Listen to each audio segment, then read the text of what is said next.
بسم الله الرحمن الرحيم الحمد لله رب العالمين والصلاة والسلام على أشرف الأنبياء والمرسلين سيدنا محمد وعلى آله وصحبه أجمعين. Alhamdulillah, my dear viewers, we begin by praising Allah subhanahu wa ta'ala for today's lesson in the commentary of Aqeedah Sanusiyyah. We pray that Allah subhanahu wa ta'ala bless us with the understanding, and may Allah make this gathering a reason for our sins, that Allah forgive any our sins, and Allah answer our prayers, and may Allah bless us with protection from all calamities, trials, tribulations in dunya and akhirah. And may Allah subhanahu wa ta'ala bless us with husnul khatimah. Ameen ya Rabbil Alameen.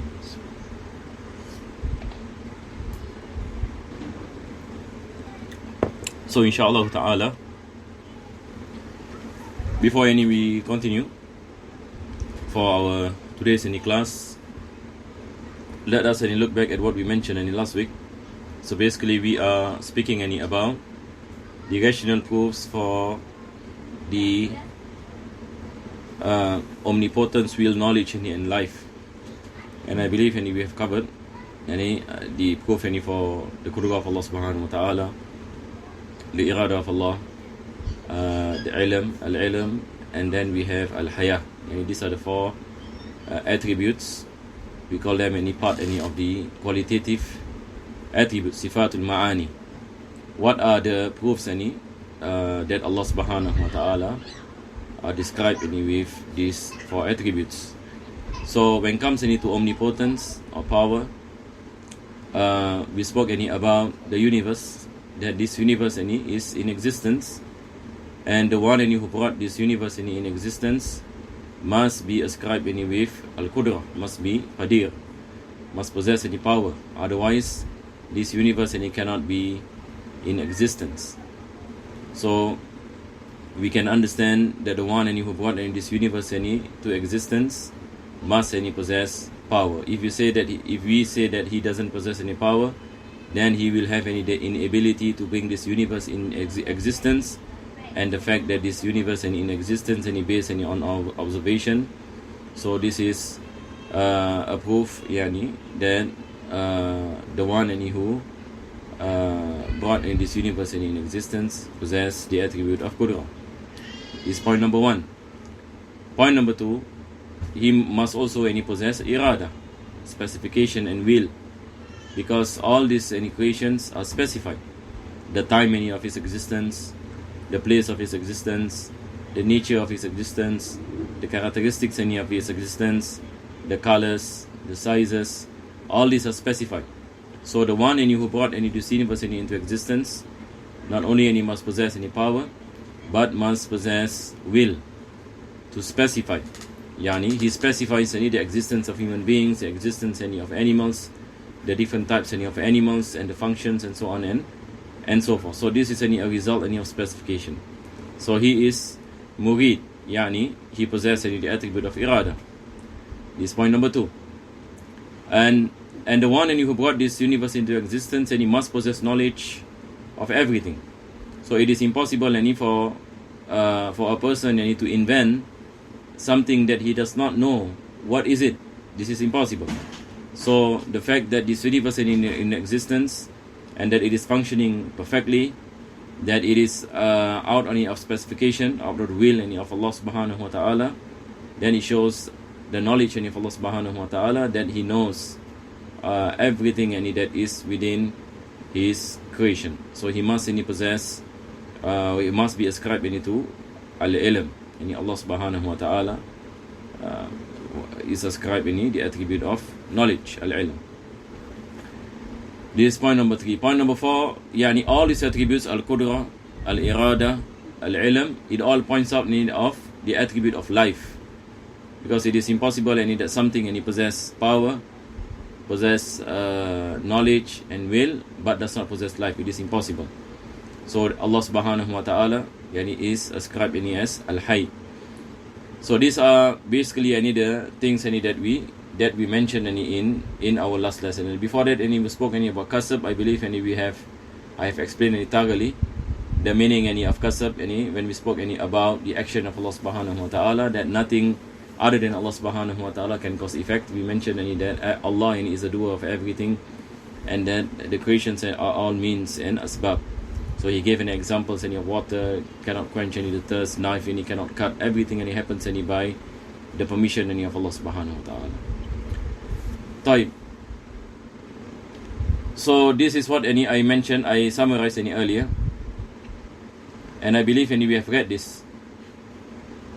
So he said, if knowledge was negated, all contingent things would be negated, because it is impossible to intend something unknown. That's what I mentioned earlier.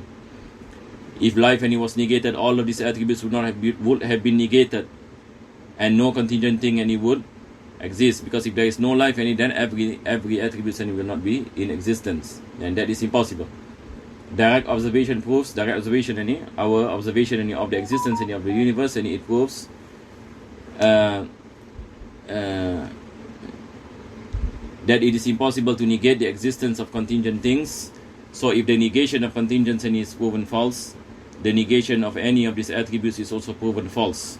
Now we see the effects of the attributes, the existence of the universe, that it is specified, and the manifestation of the knowledge of Allah subhanahu wa ta'ala, and then Allah is in existence,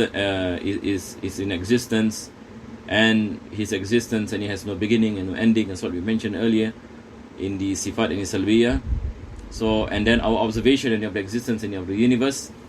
So he said the negation of any of the attributes is so proven false. We cannot negate any of these attributes, otherwise the universe cannot be in existence. But the universe is in existence, and it proves the existence of these attributes. Now we go on to the next part. This is going to be our lesson today. So the author mentioned the proof for the affirmation of these attributes. So we speak about the rational proof for hearing, sight, and speech. So now we are going to speak about as-sama' wal-basar wal-kalam. So he said the proof for the affirmation of these attributes is found in the book, the sunnah, and the rational faculties. There are three evidences are based upon in the affirmation of as-sama' wal-basar wal-kalam. Number one is dalil from the Quran. Allah subhanahu wa ta'ala mentioned laysa kamithlihi shay'un wa huwa as-sami'ul basir.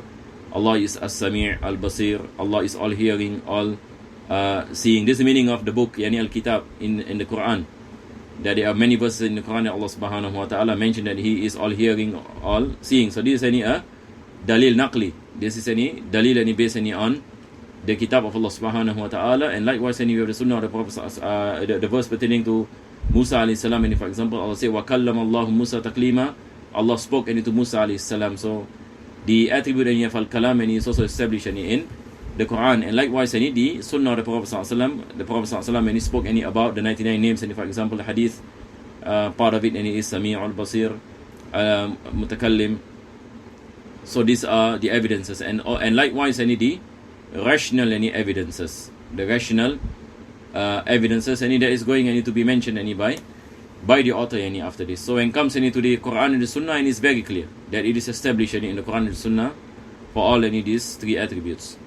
And then he mentioned the rational proof. Now he is going to speak about the rational proof behind these attributes.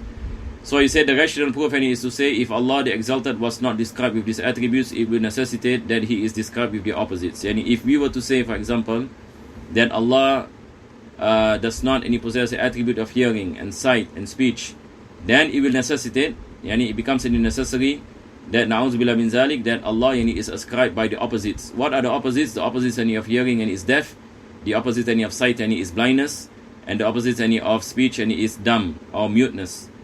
So this is impossible that God be ascribed to something that is what you call it, something that is impossible. It is impossible for Allah subhanahu wa ta'ala to be ascribed with imperfections of one. All these are basically imperfections. These opposites are imperfections. This is why he said these opposites are imperfections, and it is not permissible for us to ascribe them to the glorious Master, Allah subhanahu wa ta'ala. So it is impossible that a person says, Na'udzubillah min zalik, Allah is blind, for example, or Allah is deaf. Of course, if a Muslim says this, this will lead to apostasy. But rationally, it is impossible. And if a person he says that God he does not hear then he is deaf. This is impossible. This is an imperfection. This is a shortcoming, and this is impossible for God to be ascribed by shortcomings, because imperfections he said are impossible for him. This means that it is impossible both textually and rationally. Textually, meaning going back to the Quran and Sunnah. That in the Quran and Sunnah it is established. Rationally also, we say, if Allah were not to be ascribed with hearing and sight and kalam, then he will be ascribed with the opposites, and this is impossible rationally. So this is how we understand the rational and the evidences on these three attributes. If he is not described with this attribute, it follows that he is described with the opposites: deafness, blindness, muteness, because that which is described can be ascribed with either itself. Just like when you say, for example, a person is brave, meaning he is not coward. When we say a person is knowledgeable, meaning he is not ignorant. So this is how we ascribe. The moment you ascribe something, then automatically you are negating its opposite. Automatically you are negating its opposite. And it is impossible to ascribe something at the same time. To say, for example, knowledge and ignorance, a person knowledge and ignorance at the same time.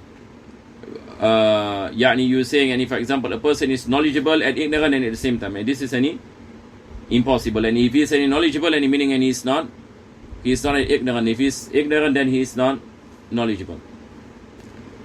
Likewise, if he is brave, then he is not coward. If he is coward, then he is not brave. And we cannot be saying he is brave and coward at the same time. So now he said, because that which is ascribed can be ascribed with either self, its like, or its opposite. When you do a description, we can either describe by the opposite, by negating the opposite, or by ascribing any attributes by themselves, or the opposite by negating the opposites of those attributes. It's like or its opposite. It is impossible for him to be described with these opposites, because they are imperfections, and imperfections are impossible for him, because they entail that he needs one who can remove them. For example, if a person, na'udzubillah min dhalik, says that God is God does not possess the attribute of hearing, that entails he is deaf, for example. So if he is deaf, then he is in need of something else to remove this deafness. So now we are saying that God is in need, and this is impossible. This is impossible. God must be self-subsistence, and he cannot be in need of something else, or possessing any imperfections which he need something else to remove that imperfections from him. This is all these are impossibilities, because they entail that he needs one who can remove them, and being in need negates self-sufficiency, and negation of self-sufficiency is impossible, and it is impossible that God is in need, because God is self-sufficient. Then he mentioned, notice, you should know that the textual proof for hearing, sight and speech is stronger than the rational proof. As Muslims, of course, when we read the Quran and the Sunnah of the Prophet ﷺ, Allah speaks about himself, and Allah taught us about his names and his attributes. Now this is far much greater evidence than the rational proof. Now, and then he mentioned the rational proofs for the impossibilities. So now we have completed the rational proofs for all the sifat ma'ani. So we spoke about the proof for al-wujud, sifat ma'ani. We spoke about qudra, irada, ilm, haya.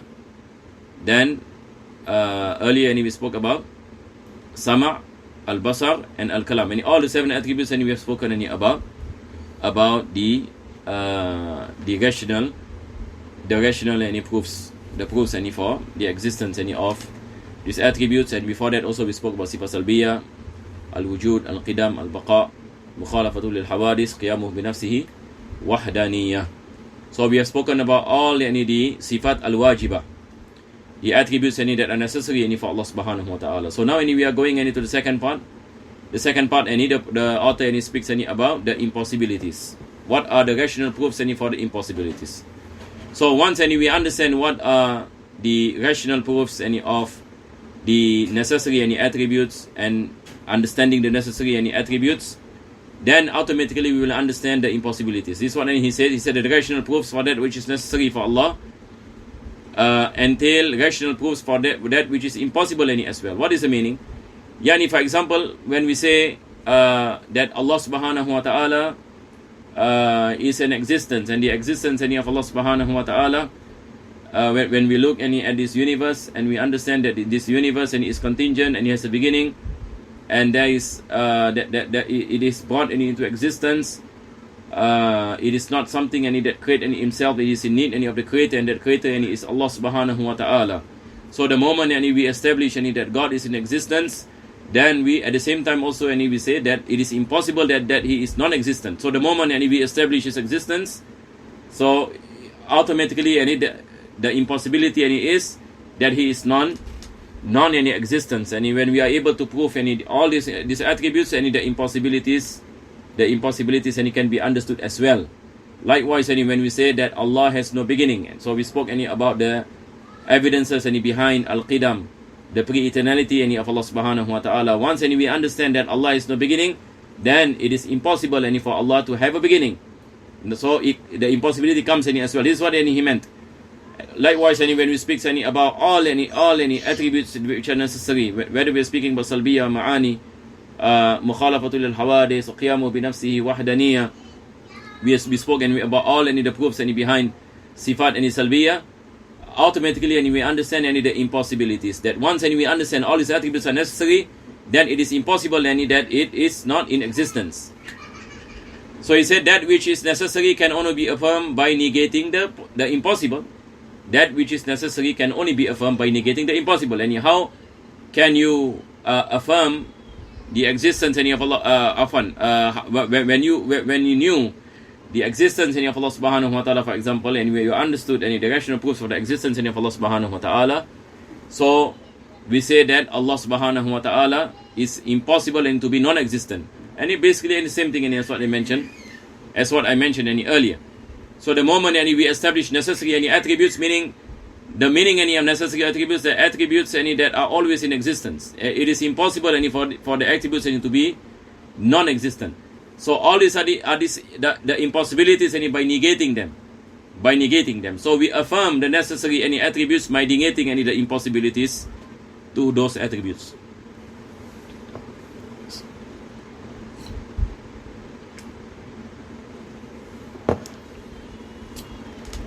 Then he mentioned,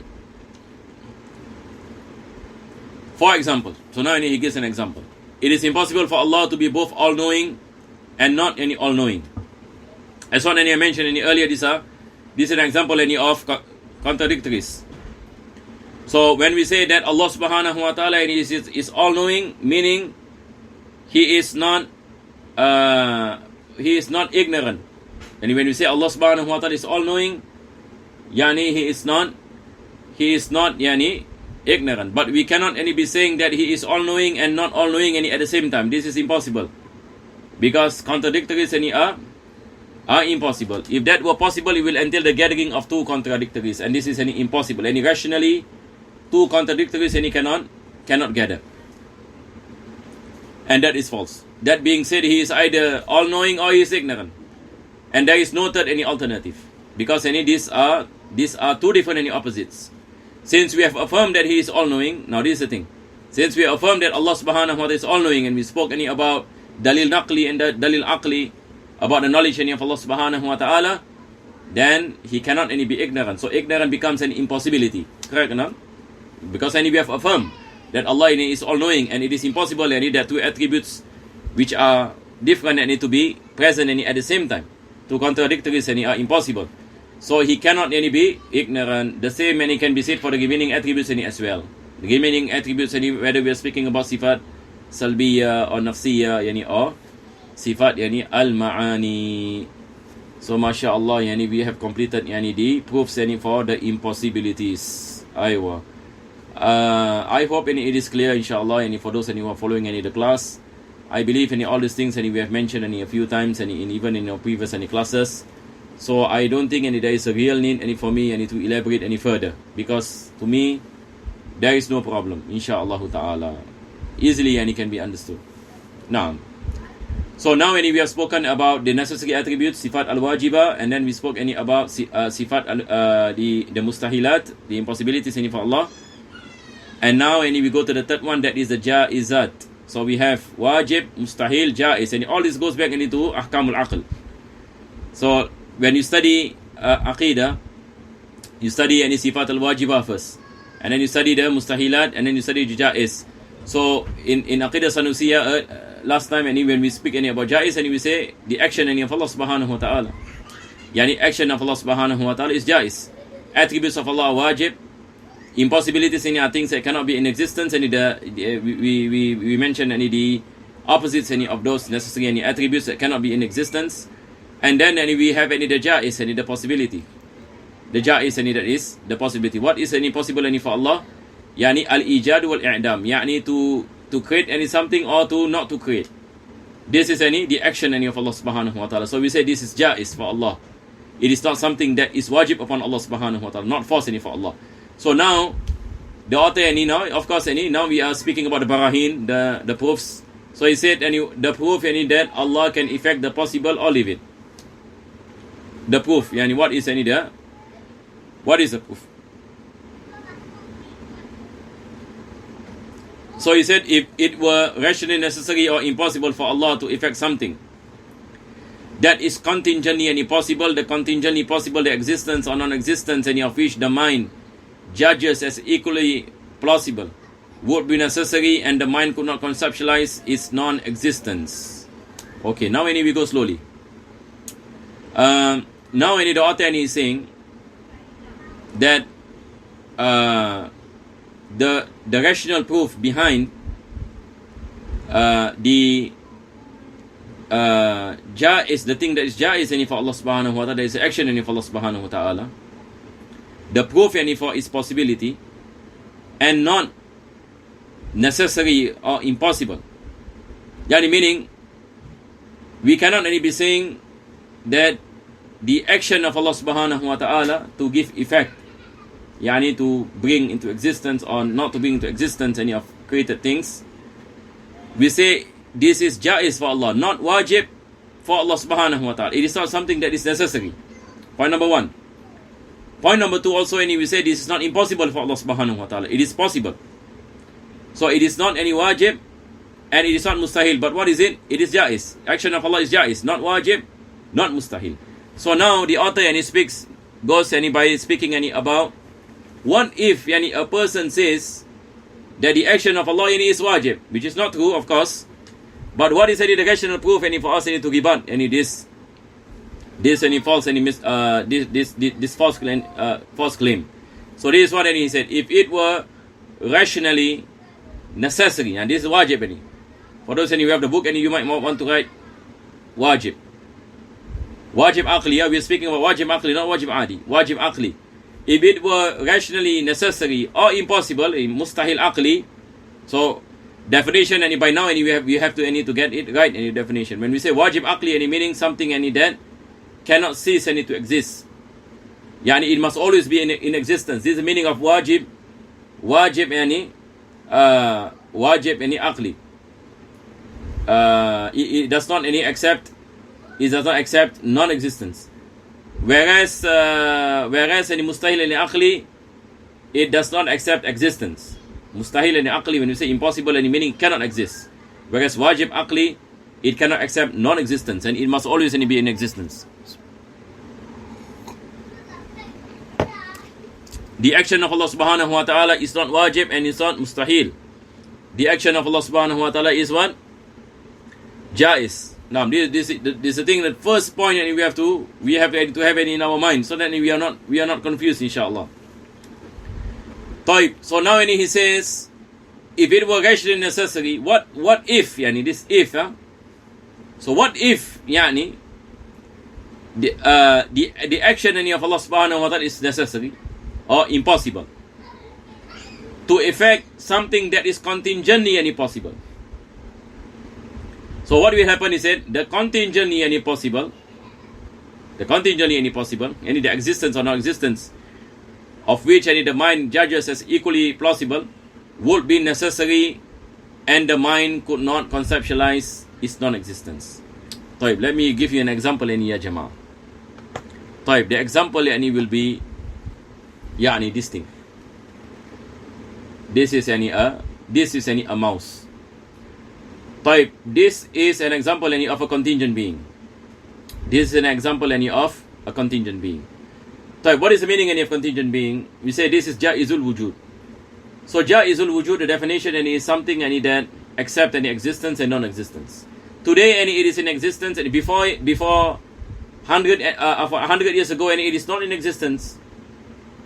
Today any is in existence. After some years it will be non-existent.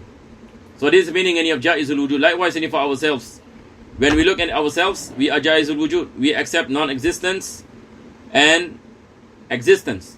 This is any what any he said that the mind judges as equally plausible. Because when you say something that is mumkin or jaiz, it is equal, and 50-50, meaning it can accept any non-existence, it can also accept existence. It is the will of Allah subhanahu wa ta'ala that specifies whether it is in existence any or non-existence. Type.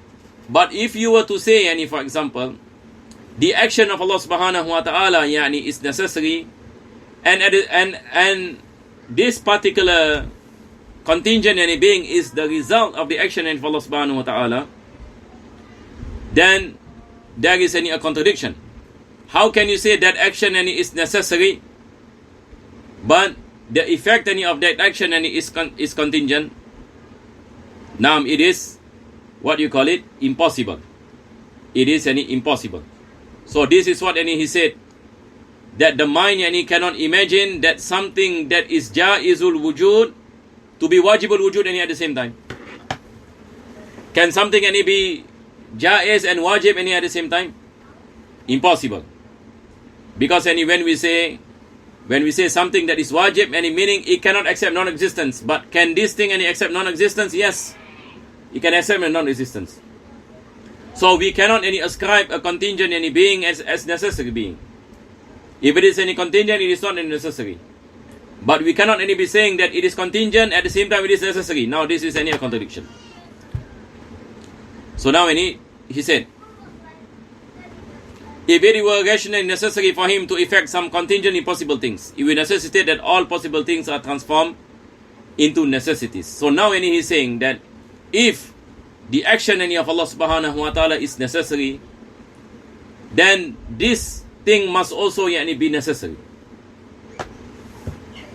And if this thing is necessary, all any contingencies must be necessary, and that is mustahil. Because any contingent beings any accept non-existence. How can it be necessary beings? So if you were to say that action of Allah is wajib and not jaiz, then the effect any of that action must also any be wajib. And all this mumkinat now it becomes any wajib. And this is any impossible. Clear inshallah? This is any impossible. Now we read first inshallah. Next week before class as usual inshallah I will do also any summary again for those who have trouble any understanding. But inshallah it's not really difficult. It's not really difficult. Maybe if you are not used to some of these terms and this way of writing, then maybe you find some difficulties. But actually it is not that difficult in Aqeedah to me. If some were rationally impossible, now he speak about impossibilities. And if he says if a person says that the action of Allah is impossible now. The action of Allah is impossible. Of course, this is any worse. It will necessitate that all possible things are transformed into impossibility. Same thing. If you say that the action of Allah is impossible, then this is also any impossible. Because this is a result of the action of Allah subhanahu wa ta'ala. Look at ourselves. We are the result of what? The action of Allah subhanahu wa ta'ala. Yani Allah brought us into existence, correct or not? Allah subhanahu wa ta'ala brought us into existence. If we say that this action of Allah subhanahu wa ta'ala is wajib, then we are wajibul wujud. Now if you say that the action of Allah subhanahu wa ta'ala is wajib, not jaiz, then you are also any wajib. You are also any necessary. Now if you say that that action, na'udzubillah min zalik, is mustahil, then the effect must also be mustahil, because definition of mustahil is something that cannot be in existence. So if the action cannot be in existence, how can the effect be in existence? It is any impossible. If the action of Allah subhanahu wa ta'ala is impossible, then the effect, that is the creations, and it must also be impossible and to come into existence. And if part of the actions if part of the contingent beings are impossible, all any contingent beings are impossible, because they are same in nature. So when you say contingent beings, it goes to all contingent beings. So by saying any part of contingent beings are mustahil, you have to come to the conclusion that all these contingent beings are mustahil or impossible. So he said, if some were rationally impossible, it will necessitate that all possible things are transformed into impossibilities. Now, so basically what he's saying, that it is impossible for the action of Allah to be necessary or impossible. If the action of Allah is necessary, then the contingent beings must be necessary. If the action of Allah subhanahu wa ta'ala is impossible, then the contingent beings are impossible. And both these situations are not true. So I hope it is clear, inshallah.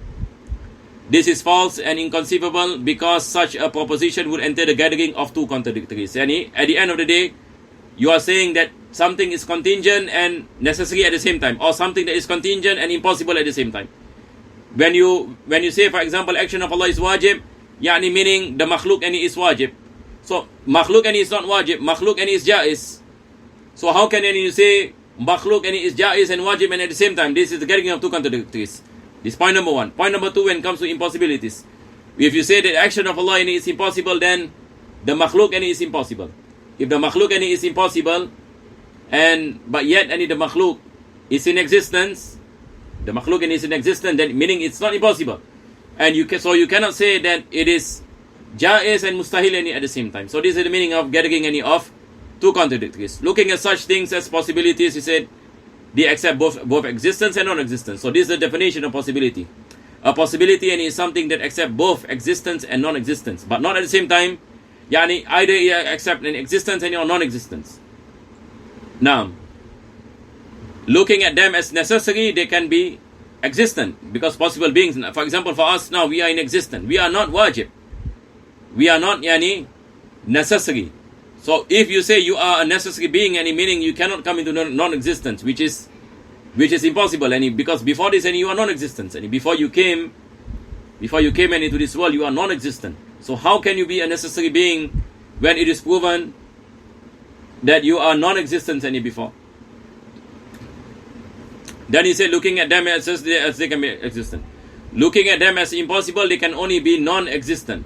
And meaning, if you say that is impossible, meaning they can only be non-existent. They cannot accept existence. But possible beings accept existence. For something to accept two things and not accept any but one at the same time is contradiction and is false. Meaning to say that the possible thing can accept existence and non-existent, but at the same time, he's saying that it can only accept one, then this is a contradiction. So how can you say something that can accept two, but actually can accept only one? That is impossible. I hope it is clear, inshallah. Jazakumullah khair. If only one person, mashallah, in our class, understood, and I am happy for tonight, inshallah. Because today, in this zaman, I think we should not put in a lot of what you call it, really a lot of hope in, inshallah. Our hope lies in Allah. We teach for the sake of Allah. Our scholars mentioned based on the hadith of the Prophet sallallahu alaihi wasallam, hadith of Sayyidina Ali bin Abi Talib, when the Prophet sallallahu alaihi wasallam gave the flag bearer to Sayyidina Ali to fight Banu Qurayza, Sayyidina Ali asked the Prophet ﷺ, Ya Rasulullah, what is your message and to them? Why am I? What is the main reason and I'm fighting them? So the Prophet ﷺ, when he mentioned, called them and it was Islam. And then the Prophet ﷺ told Sayyidina Ali bin Abi Talib, and this is very important and for every student of knowledge, for everyone and who is teaching, especially in this time. The Prophet ﷺ, when he mentioned, لِأَنْ يَهْدِيَ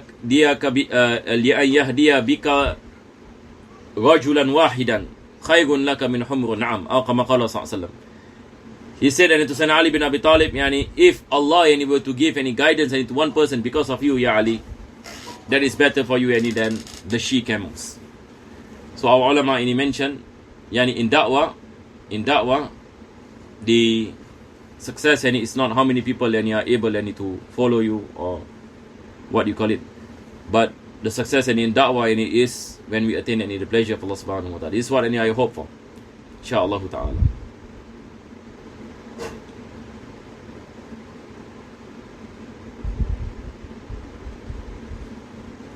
So now he mentioned notice. If some are necessary, all are necessary, and if some are impossible, all impossible. There is no distinction between one contingent possibility and another. Meaning, when we say something that is impossible, it must be impossible. Meaning, it cannot be impossible and not impossible at the same time. Or certain things are impossible, certain things are not